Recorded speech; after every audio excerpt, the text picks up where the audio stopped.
शिवगिरी राज्य एक बहुत बड़ा और सुंदर राज्य था। वहाँ राजा शमशेर सिंह राजपाट की बागडोर संभाला करते थे। शमशेर सिंह को अपनी ताकत पर काफी ज्यादा घमंड था, क्योंकि उनके पास प्रजा की शक्तियाँ और सैन्य बल था।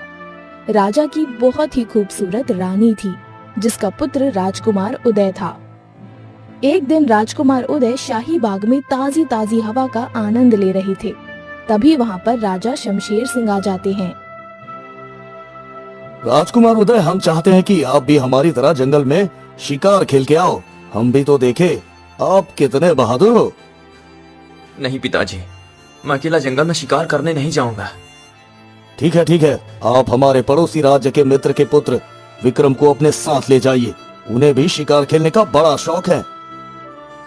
जैसी आपकी आज्ञा पिताजी।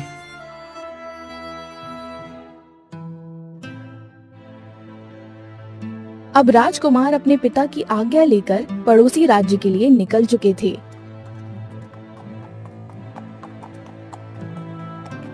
पड़ोसी राज्य के राजकुमार विक्रम को अपने साथ लेकर जंगल में शिकार करने के लिए निकल चुके थे। उदय, तुम काफी ज्यादा डरपोक हो। मैं तो शिकार खेलने अकेला जाता हूँ। मेरी तरह बहादुर बनो। ऐसा कुछ नहीं है मित्र, मैंने सोचा तुम्हें शिकार करने का बड़ा शौक है, इसीलिए साथ में तुम्हें बुला लिया। ओहो, वो तो घने जंगल में जाने के बाद ही पता चलेगा कि कौन पहले शिकार करता है। अगर मैंने पहले शिकार को मार गिराया तो तुम्हें मेरी शादी राजकुमारी मिथिला से करवानी होगी, और अगर तुम मेरे से पहले शिकार को मार गिराओगे तो मैं तुम्हारी शादी अपनी कौशल्या से करवा दूंगा। मुझे तुम्हारी शर्त मंजूर है मित्र, चलो आगे बढ़ते हैं। अब उदय और विक्रम दोनों घने जंगल के अंदर चले जाते हैं। तभी उन्हें एक खरगोश भागता हुआ दिखाई देता है। उठाओ अपनी धनुष राजकुमार उदय, वो रहा हम दोनों का शिकार। जो भी इस खरगोश को पहले मार गिराएगा वही शर्त का विजेता होगा। दोनों उस खरगोश का शिकार करने के लिए अलग अलग दिशा में चले जाते हैं। आज चाहे कुछ भी हो जाए, इस खरगोश को मेरा ही तीराघात करेगा, क्योंकि मैं भी राजा शमशेर सिंह का बेटा हूँ। हार मानना तो मेरे खून में भी नहीं है। और उस उदय से एक मक्खी नहीं मरती, वो शिकार क्या करेगा? खरगोश को तो मेरा ही तीर लगेगा। तीर लगते ही मैं शर्त जीत जाऊंगा और मिथिला से विवाह कर लूंगा। उदय, मुझे बचाओ, मेरी मदद करो। अरे ये क्या? ये तो मेरे मित्र विक्रम की आवाज है। मुझे लगता है वो जरूर किसी बड़ी मुसीबत में फंस गया है। मुझे विक्रम को बचाना होगा। ऐसा बोलकर राजकुमार उदय उस आवाज की ओर जाने लगता है। वो आवाज एक गुफा से आ रही थी। राजकुमार उदय उस गुफा के अंदर चला जाता है।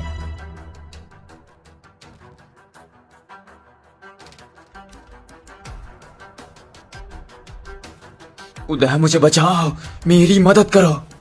अरे फंस गया राजकुमार उदय, तू मेरे चंगुल में खुद चल कर आया। अच्छा, मेरे मित्र की आवाज तुम निकाल रहे थे, लेकिन तुम मुझे क्यों फंसाना चाहते हो? मैंने तुम्हारा क्या बिगाड़ा है? सिर्फ तुम्हें नहीं, तुम्हारे मित्र विक्रम को भी अपने षड्यंत्र में फंसाना चाहता हूँ। तुम दोनों शिकार करने निकले हो और खुद मेरे शिकार हो गए हो। ऐसा बोलकर जादूगर जिम्बोला वहाँ से गायब हो जाता है। इधर राजकुमार विक्रम उस खरगोश को ढूंढ रहा था। तभी वहाँ पर जादूगर जिम्बोला आ जाता है और खरगोश का रूप धारण कर लेता है। वो रहा खरगोश। मैंने सोचा उदय ने अपना शिकार बना लिया होगा, लेकिन ये तो मेरे पास ही है। चलो मैं इसका पीछा करता हूँ। ऐसा बोलकर राजकुमार उस जादूगर जिम्बोला बने खरगोश का पीछा करने लग जाता है। वो खरगोश राजकुमार विक्रम को उसी गुफा में लेकर आ जाता है, जहाँ राजकुमार उदय को कैद किया गया था।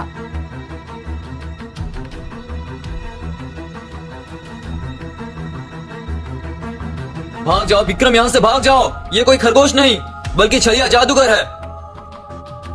अब जैसे ही विक्रम उदय की बात सुनकर गुफा से बाहर जाने की कोशिश करता है, तभी जादूगर जिम्बोला अपने असली रूप में आ जाता है और राजकुमार विक्रम को भी कैद कर लेता है।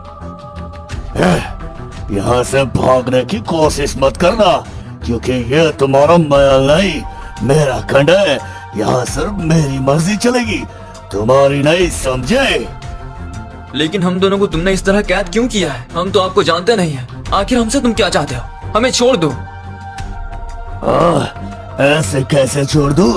मैं तुम दोनों की बलि देकर इस पूरे जगत का सबसे बड़ा जादूगर बनना चाहता हूँ। फिर ये पूरा संसार मेरी हुकूमत पे चलेगा। हाँ। इधर राजा शेर सिंह काफी ज्यादा चिंता में बैठे हुए थे। तभी वहाँ पर राजकुमारी मिथिला आ जाती है। क्या हुआ पिताजी, आज आपके मुख पर ये भय कैसा?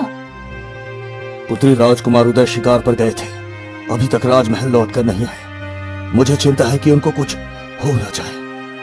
पिताजी, हो सकता है हमारे पड़ोसी राज्य के राजकुमार विक्रम ने उन्हें वहाँ रोक लिया हो। आप चिंता ना करें, मेरा भाई उदय बहुत बहादुर है, वो राजमहल लौटकर जरूर आएंगे। नहीं नहीं पुत्री, राजकुमार उदय पड़ोसी राज्य में नहीं है। अगर वो पड़ोसी राज्य में होते तो हमारे मित्र अभी तक गुप्तचर भेज दिए होते।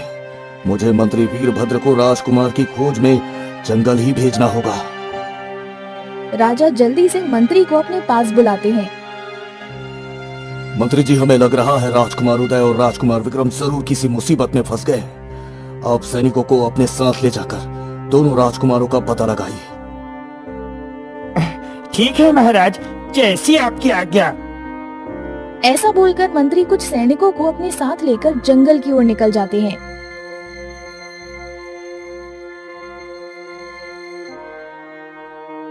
वो पूरे जंगल में दोनों राजकुमारों की छानबीन करते हैं, लेकिन उन्हें राजकुमार कहीं पर दिखाई नहीं देते हैं।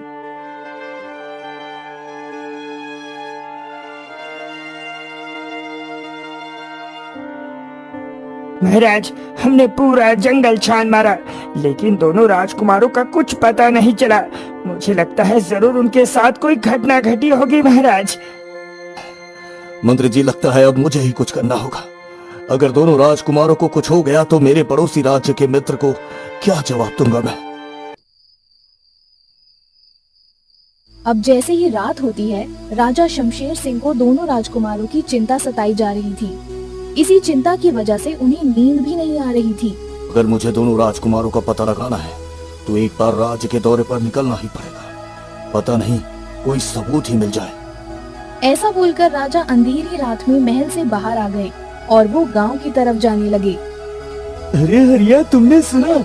हमारे गांव में शुभम के पास एक ऐसा तोता है जो आगे और पीछे का भविष्य बताता है। हाँ कालू, सुना तो मैंने भी है, लेकिन पता नहीं ये बात कितना झूठ है और कितना सच। अब राजा उन दोनों की बातें छुपकर सुन रहा था। अरे एक तोता आगे और पीछे का कैसे भविष्य बता सकता है? चलो कल इस शुभम को राजमहल बुलाता हूँ और दोनों राजकुमारों के साथ क्या हुआ है इस तोते से पूछता हूँ। ऐसा बोलकर राजा फिर अपने महल की तरफ चले जाते हैं। अगली सुबह राजा शमशेर सिंह शुभम को तोते के साथ राजसभा में बुलाते हैं। शुभम, हमने गांव वालों से सुना है तुम्हारा पालतू तोता आगे और पीछे क्या होने वाला है इसकी भविष्यवाणी करता है। जी प्रजापति, आपने सही सुना। मेरा तोता भविष्यवाणी करता है और वो आगे और पीछे होने वाली घटना का भी बखान करता है। शुभम, अगर तुम्हारी बात झूठ निकली तो तुम्हें कारावास की सजा भी हो सकती है। पहले ही सोच लो। हाँ महाराज, ये तोता अद्भुत है। ये मेरे पिताजी की आखिरी अमानत थी, तो मेरे नसीब में आ गई। अब इस तोते से कुछ भी पूछ लो, ये तुरंत होने वाली घटना का बखान अपने मुख से बोल कर करेगा। राजा दोनों राजकुमारों वाली सारी घटना उस तोते को बता देते हैं। तोता राजा की बात सुनकर कुछ देर के लिए अपनी आंखें बंद कर लेता है, फिर अचानक अपनी आंखें खोलता है। महाराज, दोनों राजकुमार अभी जिंदा हैं और वो जादूगर चिम्बोला के कैद में है। राजकुमार चिम्बोला अपनी शक्ति को दुगनी करने के लिए आने वाली अमावस्या को दोनों राजकुमार की बलि देने वाले हैं। हे तोते, हमें ये बता दो कि ये जादूगर चिम्बोला दोनों राजकुमारों को कहाँ पर कैद कर रखा है? राजन, जंगल के उत्तरी भाग में जादूगर चिम्बोला की काली गुफा है। आपके दोनों राजकुमार वहाँ पर ही कैद हैं। तोते की बात सुनकर राजा अपने घोड़े पर सवार होकर जंगल के उत्तरी भाग की ओर निकल जाते हैं। चलते चलते उन्हें वो काली गुफा दिख ही जाती है।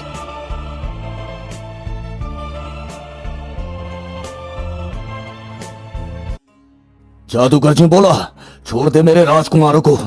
मैं तुम्हें तुम्हारे षड्यंत्र में कामयाब होने नहीं दूंगा। ओए मूर्ख राजा, तुमने क्या सोचा वो तोता भविष्यवाणी करता है? नहीं, ये सारा खेल मैंने तेरे साथ खेला था ताकि तू अपने बेटे को बचाने के लिए जादूगर जिम्बोला के दरबार पर आए। लेकिन आखिर तुम मेरे ही बेटे को क्यों बलि देना चाहते हो? अगर तुम्हें शक्तिशाली बनना है तो तुम किसी और इंसान की भी बलि दे सकते हो। मुझे इन दोनों राजकुमारों की बलि नहीं देनी है। ये तो मेरी चाल थी ताकि तुम्हें यहाँ पर बुलवाकर अपनी शर्त पूरी करवा सकूं। कैसी शर्त? तुम मेरे दोनों राजकुमारों को आजाद कर दो। तुम जो भी बोलोगे वो मैं करने को तैयार हूँ। जब तक तुम मेरी शर्त पूरी नहीं करते तब तक दोनों राजकुमार मेरी हिरासत में रहेंगे राजन। तुम्हारे पास बहुत कम समय है, जल्दी बोलो, मेरी शर्त पूरी करोगे? हाँ? आखिर क्या है तुम्हारी शर्त? मुझे विस्तार से बताओ। तो सुनो राजन, पहले इस गांव पर मैं और मेरी बहन हाका राज करते थे। रात होते ही पूरे गांव में हमारे डर से सन्नाटा छा जाता था।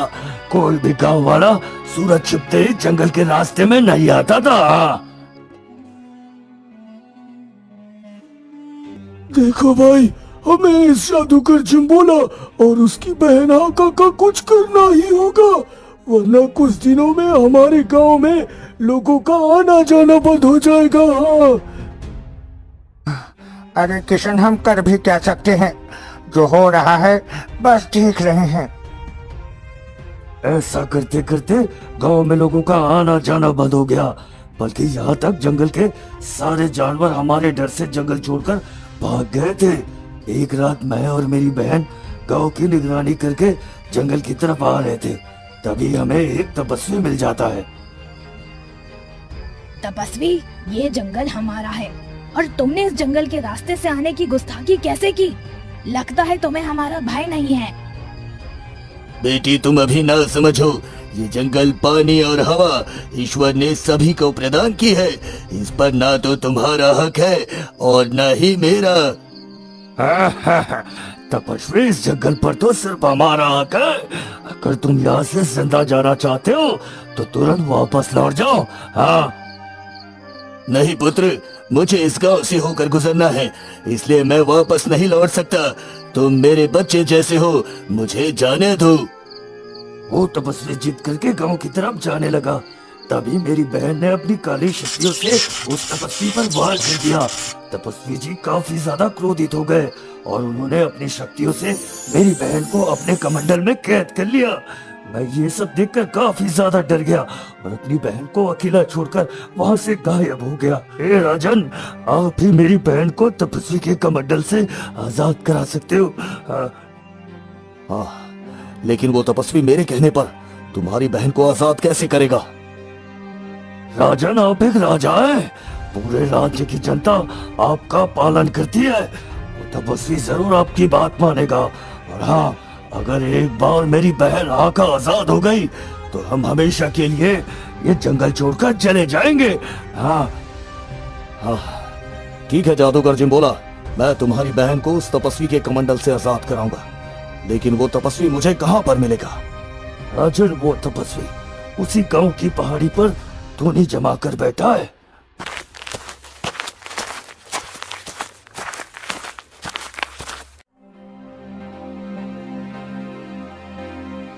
राजन, आप यहाँ पर?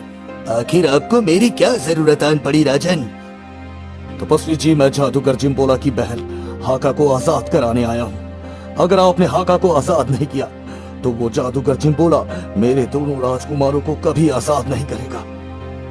ठीक है राजन, मैं इस जादूगरनी को आजाद कर दूंगा, लेकिन मेरी भी 3 शर्तें हैं जो आपके सिवाय और कोई पूरी नहीं कर सकता। ठीक है तपस्वी, आप अपनी तीनों शर्तें बताइए, मैं उन्हें जरूर पूरी करने की कोशिश करूंगा। राजन, मेरी पहली शर्त यह है कि आपको रहस्यमयी तालाब का जादुई पानी लाना होगा। मेरी दूसरी शर्त यह है कि आपको जादूगर जिम्बोला की जादुई छड़ी उससे छीननी होगी। और मेरी तीसरी शर्त और आखिरी शर्त मैं आपको तभी बताऊंगा जब ये दोनों शर्त पूरी करके आप मेरे पास वापस लौटोगे। जैसी आपकी आज्ञा तपस्वी जी। ऐसा बोलकर राजा शमशेर सिंह रहस्यमय तालाब की खोज में निकल जाता है। अब ये रहस्यमय तालाब मुझे कहाँ पर मिलेगा? जंगल भी बहुत बड़ा और घना है। मैं इस जंगल के बारे में कुछ नहीं जानता हूँ। राजा ऐसे सोचते हुए जंगल के रास्ते से जा ही रहे होते हैं, तभी उन्हें एक तालाब के पास औरत दिखाई देती है जो एक पानी के भरे मटके के पास बैठी हुई थी। क्या हुआ आपको? आप इस तरह मटके को क्यों घूर रही हो? महाराज, पता नहीं ये मटका मेरे से उठ नहीं पा रहा है। मैं पिछले कुछ क्षणों से इस मटके को उठाने की कोशिश कर रही हूँ, लेकिन ये टस से मस नहीं हो रहा है। हे युवती, तुम चिंता मत करो। इस मटके को उठाकर मैं तुम्हारे सर पर रख दूंगा। राजा तुरंत उस मटके को उठा लेते हैं और उस औरत के सर पर रख देते हैं। वो औरत मटका लेकर चली जाती है। अरे ये मटका तो बहुत आसान तरीके से उठ गया, लेकिन ये युवती ऐसा क्यों बोल रही थी कि मटका उससे उठ नहीं रहा है? जरूर इस युवती ने मेरे से झूठ बोला है। मुझे इसका पीछा करना होगा। अब राजा भी उस युवती के पीछे पीछे जाने लगता है। चलते चलते वो युवती एक बहुत बड़े तालाब के पास आकर गायब हो जाती है। राजा शमशेर सिंह ये सब देखकर अचंभित रह जाते हैं। अरे ये क्या? इस तालाब के पास आते ही वो युवती गायब हो गई। जरूर ये तालाब कोई मायावी तालाब है। मुझे लगता है तपस्वी की पहली शर्त वाला रहस्यमय तालाब यही है। मुझे जल्द इसका जादुई जल ले लेना चाहिए।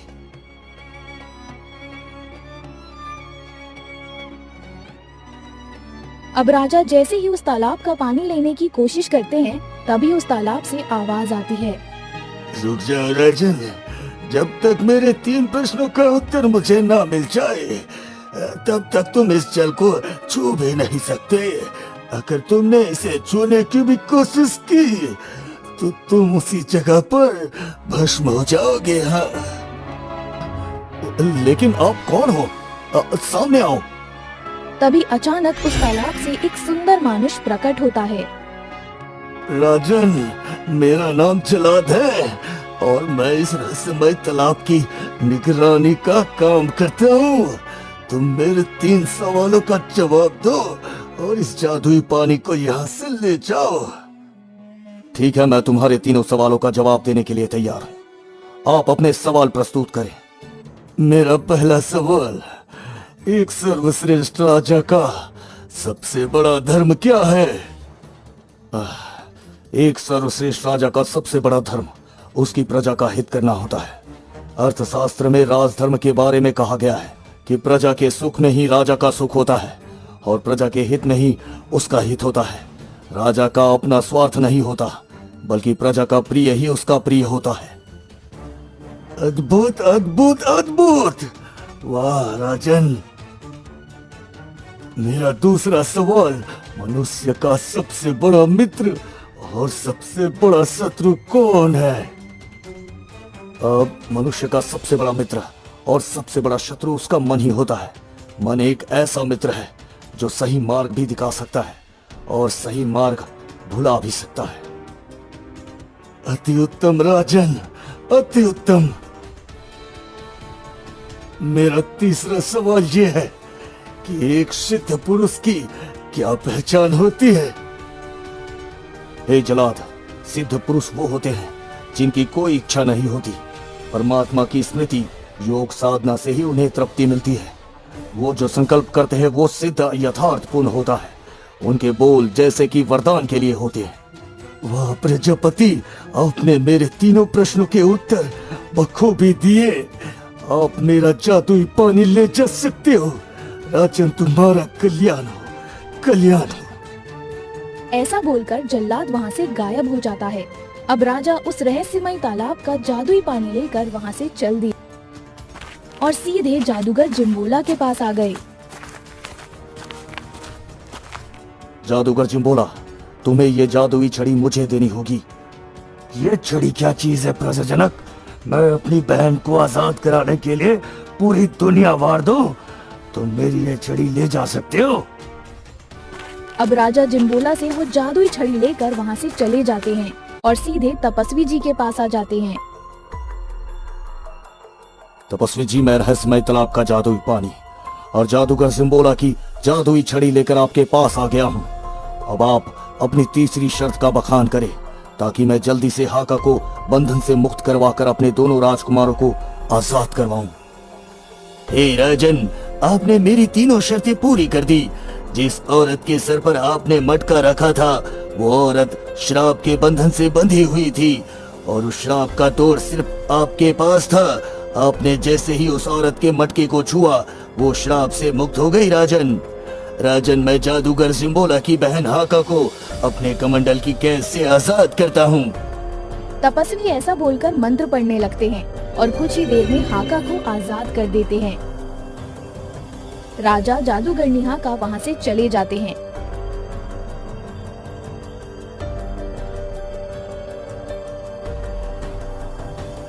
और सीधा जादूगर जिम्बोला के पास आ जाते हैं। जादूगर जिम्बोला अपने बहन को देखते ही दोनों राजकुमारों को आजाद कर देते हैं। हे प्रजापालक, मैं ये एहसान आपका जिंदगी भर नहीं भूलूंगी और आज के बाद हम दोनों हमेशा के लिए ये गांव और जंगल छोड़कर चले जाएंगे। मैं आप तीनों से माफी मांगना चाहता हूँ। ये सब षड्यंत्र मैंने अपनी बहन हाका को आजाद कराने के लिए रचा था। मुझे माफ कर दो। जादूगर जिम्बोला, हमने तो तुम्हें उसी समय माफ कर दिया जब हमें पता चला कि तुम अपनी बहन के लिए कुछ भी कर सकते हो। मैं तो चाहता हूँ कि हर बहन को तुम्हारे जैसा भाई मिले। अब जादूगर जिम्बोला और उसकी बहन हाका हमेशा के लिए वो जंगल छोड़कर चले जाते हैं। इधर राजा दोनों राजकुमारों को आजाद देखकर काफी ज्यादा खुश थे। राजकुमार उदय, हमें माफ कर दो। हमने ही आपको शिकार के लिए बोला था। अब हम कभी भी आपको शिकार के लिए नहीं कहेंगे। नहीं पिताजी, आपकी इसमें कोई गलती नहीं है। जो होता है वो अच्छे के लिए होता है।